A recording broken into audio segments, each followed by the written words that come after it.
Hello, again from Restauration workshop. Today we have Mercedes SL320 with engine starting problem, or how it was in auction called engine damage.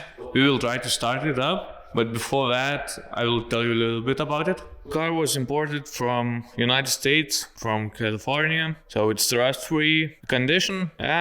It's a little bit rough, as you can see. Whole body is really scratched up, but this car is not ours. It's a project of our friend Gytis from Daily.lt. He's going to use this project to showcase different products, how they can be used to restore cars, restore car body, and our task right now is to find out why this car is not starting. Rokas can try to start it up. Maybe miracle gonna happen.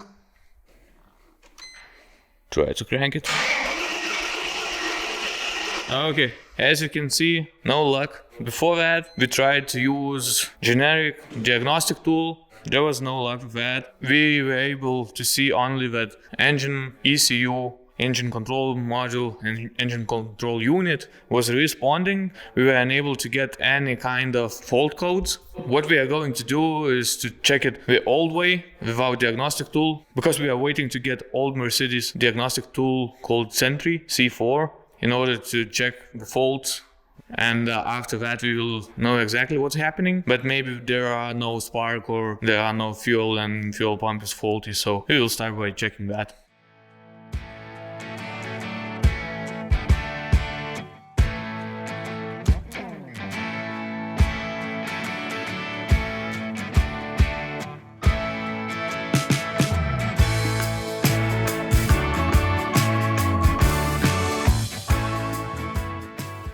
Car is on lift, hood is in service position, so 90 degrees compared to the car and to the lift, so quite easy to get the access. Big ups for that to Mercedes, because as you know, rear hood has that notch and it's getting to our heads all the time if we are not getting that to the service position. What we're gonna do right now, we're going to remove air filter box, we're going to remove the plug or something in order to check if we have a fuel. Also, we are going to remove the spark plugs and the coil packs to check if there are any spark. And if there are sparks, we will see by cranking if fuel coming from injectors.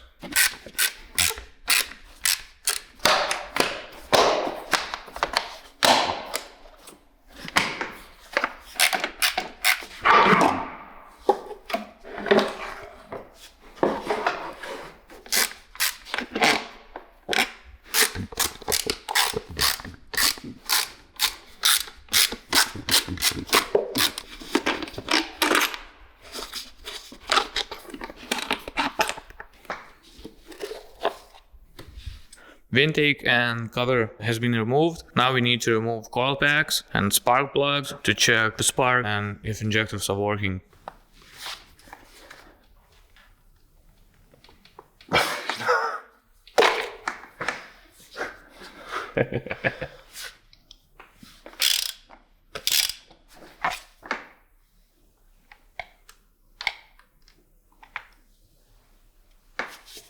Spark plug looks okay, a little bit wet, but it seems from the oil, not from the fuel. So we need right now to check if injector's working and if we have any spark. Okay, Rokas, crank the engine. A little bit more.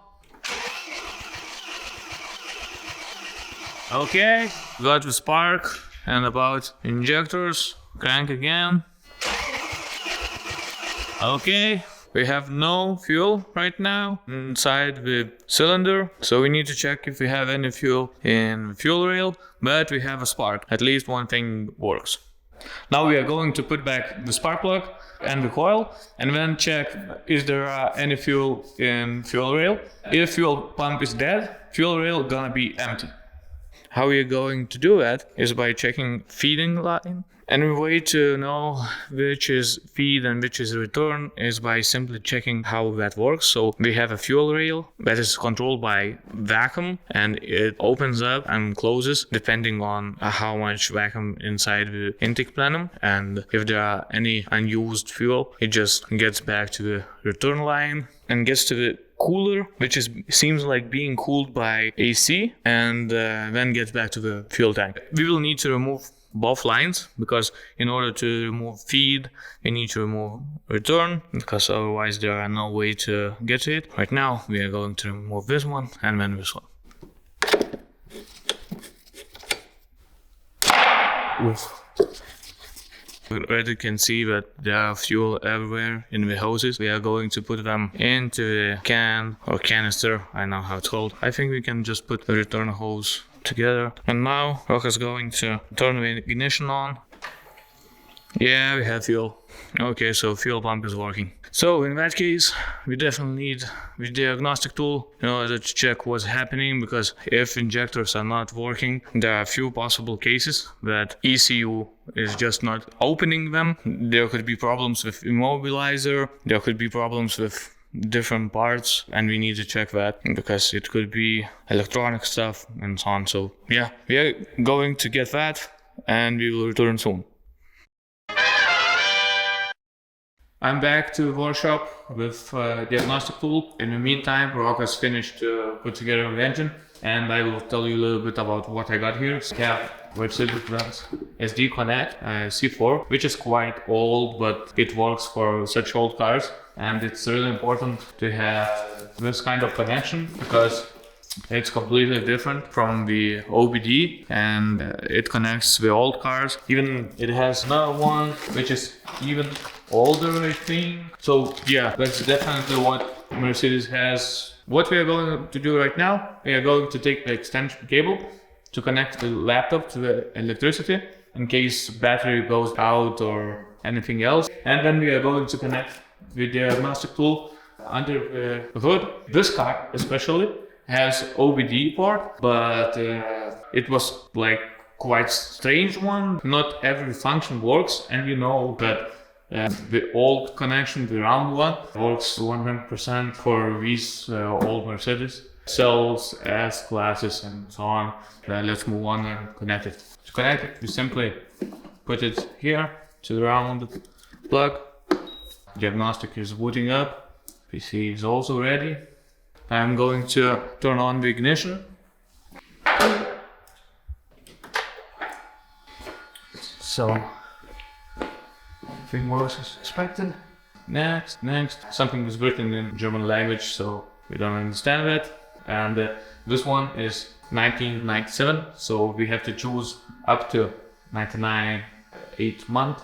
From what you can see, it's an old diagnostic tool, and it's quite interesting. Now we're going to start short test. Right now it's doing its job, checking every single module for faults, or even if the module responds. So if there's any problem with the connection with the module, it's gonna show up that some of the modules are not working.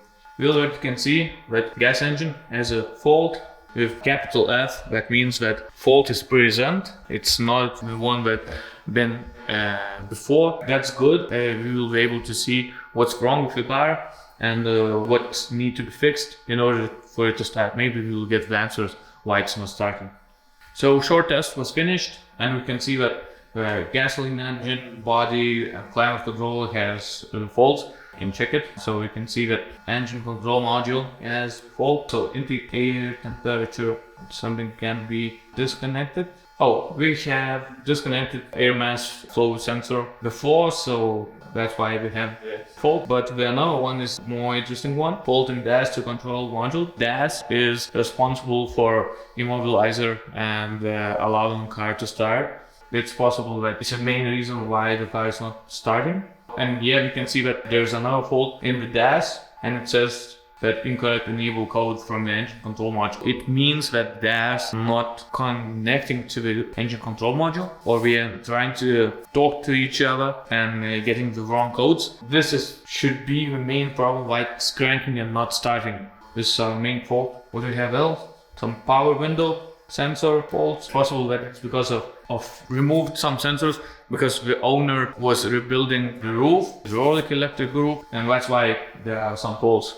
But we don't know yet, because our task was to find out why the engine is not starting right now, and that's priority to start. Also, it has some faults with AC, and circulation pump, but that's definitely not something that would prevent it from starting, because circulation pump is used for climate control. What we are going to do next, we need to find out how to fix the problem with immobilizer, to make engine control module and DAS module to connect to each other and to talk. We need to contact some companies in Lithuania which specializes in immobilizers and their systems and everything else. Maybe they can help us. And the another option is to get wall bundle, starting bundle, maybe it's called like that, but I'm not 100% sure. We get a new PCU, new DAS module and new keys, but definitely want to keep the old engine control module and the old keys and everything like that. That's it for today. Just hope we're gonna start at the next episode.